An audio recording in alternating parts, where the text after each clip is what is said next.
Hi everyone, Paul here from familywheels.ca with another car review for your growing family. And this week on the channel, we're back in a longtime favorite for us, the Mazda CX-9. Since its redesign back in 2016, this car has been wowing auto journalists around the world, and Canadian buyers seem to like it too. Sales skyrocketed with the release of that second generation a few years back. In fact, the CX-9 has become the flagship vehicle for the brand, meaning that it's the car that's meant to showcase what Mazda is capable of. And for 2019, the CX-9 has seen a healthy refresh, taking care of a few of the minor but still annoying beefs that I had with it. So let's take it for a rip and see if it's worth your consideration this week on Family Wheels.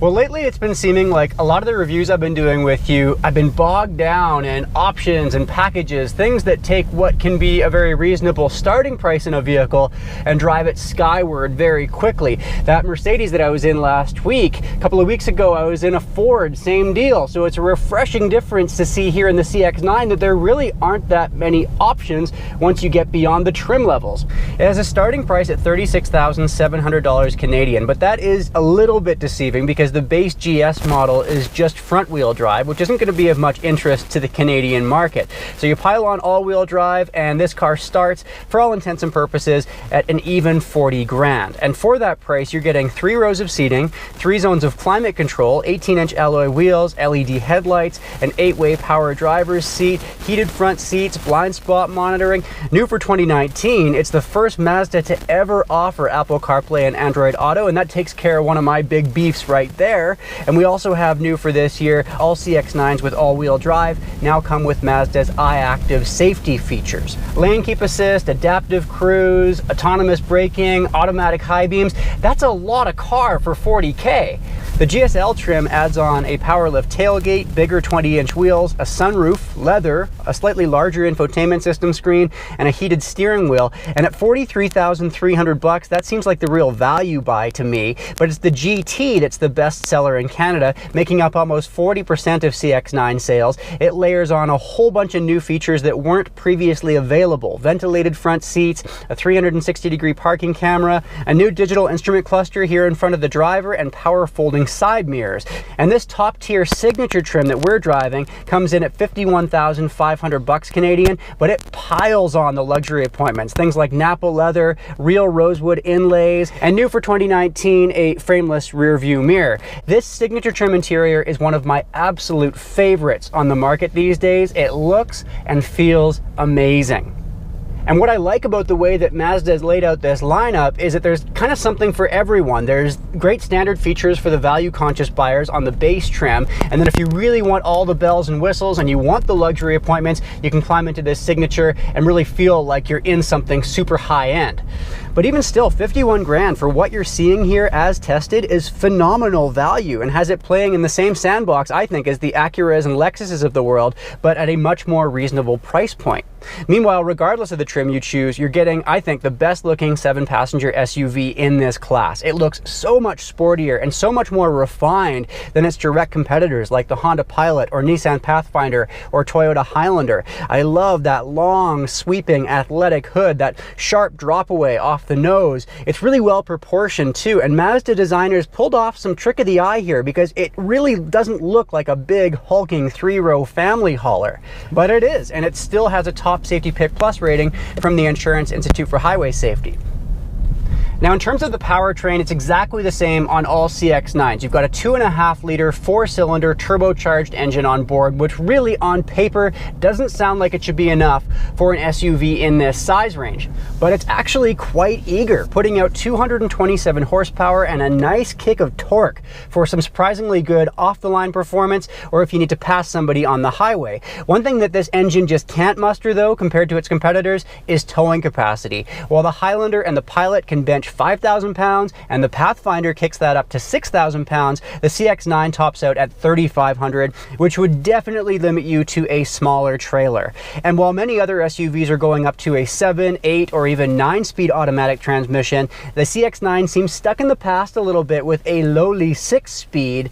But the big reason why these companies are increasing the number of gears is because they want to improve fuel economy. And despite this transmission, Mazda has managed to do quite well on that front. We're averaging 10.1 liters per 100 kilometers this week. That's 23 US miles per gallon, which puts it well ahead of the test that we've done on all of its major competitors. And despite those stronger fuel economy results, it's still the most exhilarating to drive in that pack as well. Mazda's G vectoring control, which helps keep the car feel planted and under control through the corners, has been further enhanced for 2019. Mazda's reworked the CX-9 suspension to reduce body roll in the corners. They've also improved the steering feel, and it all comes together to give you an SUV that really doesn't feel like a big SUV.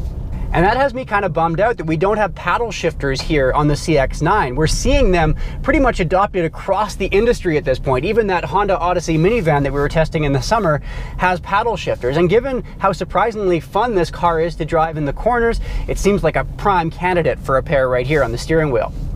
Elsewhere in the interior, noise dampening has been further improved for 2019. Some thicker sound absorbing materials have been put into the ceiling and into the cargo area, and we're seeing 65 decibels at 100 kilometers an hour this week, which isn't whisper quiet, but we're also sporting some, beefier winter tires on our test vehicle here this week, which is going to make rolling noise just a bit louder. Elsewhere in the interior, seat comfort is good, but fairly firm, which may not be for everyone. Materials in the cabin feel really high-end, punching way above its price point, and the Mazda Connect interface, which uses this click wheel when you're in motion or can be controlled by a touch screen when you're at a stop, is fairly straightforward to use. It's great to see Apple CarPlay and Android Auto for 2019 because I know that can be a deal breaker for people these days. But I would like to see a better home screen function where you can see navigation, what's playing through your sound system, what's on your phone information if someone's calling in, all in one snapshot. And while it's great that we have a 360-degree parking camera now available as an option, it's one of the most grainy that we've ever come across, which makes it way less helpful than many others on the market these days. Jump into the second row and the comfort and high quality materials continue. It's roomy enough for me at 6'2" to happily spend some time back there. And it's awesome that heated second row seats come on all but the base trim. And if you have young kids, these built-in sunshades on the higher level trims are a nice touch too. But while there's plenty of space for front-facing car seats, rear-facing mode will make it a bit tight for passengers up front. We're measuring out 28 inches from the back of the front passenger seat up to the glove box. That puts it right on par with the Toyota Highlander, and it has my knees grazing up against the glove box. Meanwhile, third row space in this size class of SUVs is always a bit cramped, but it seems particularly tight in the CX-9 with just the Highlander measuring out less space. So if your second row passengers don't need as much legroom, you can slide that second row forward, at which point space back there will be fine for younger kids, but I definitely wouldn't want to spend much time back there. It's a squeeze for adults for sure. And if you have a horde of children still in car seats, that third row doesn't have the official anchor points like you see in the second row. So it will be a bit more of a pain to install a car seat, and it's arguably not quite as safe. With that third row up, by the way, trunk space is limited to 407 liters behind the third row, which meant that there had to be some seriously creative packing for our standardized trunk test: a stroller, a diaper bag, 2 bags of groceries, a soccer ball, and a camera bag, but it did fit. And then you flip that third row down and we had more than enough space. Cargo balloons up to 1,082 liters, but that's still less than you're going to see from its big competitors, just slightly behind the Highlander or the Pathfinder, while the Honda Pilot measures out 500 more liters. So if cargo is a key consideration for you, the Pilot is definitely where it's at in this class. And while it's cool that an auto-lift tailgate comes on all but the base trim of the CX-9, even when you adjust it to go as high as it possibly can, it still gets in the way for taller adults. I've definitely bonked my head on there a few times this week loading up the trunk, so beware.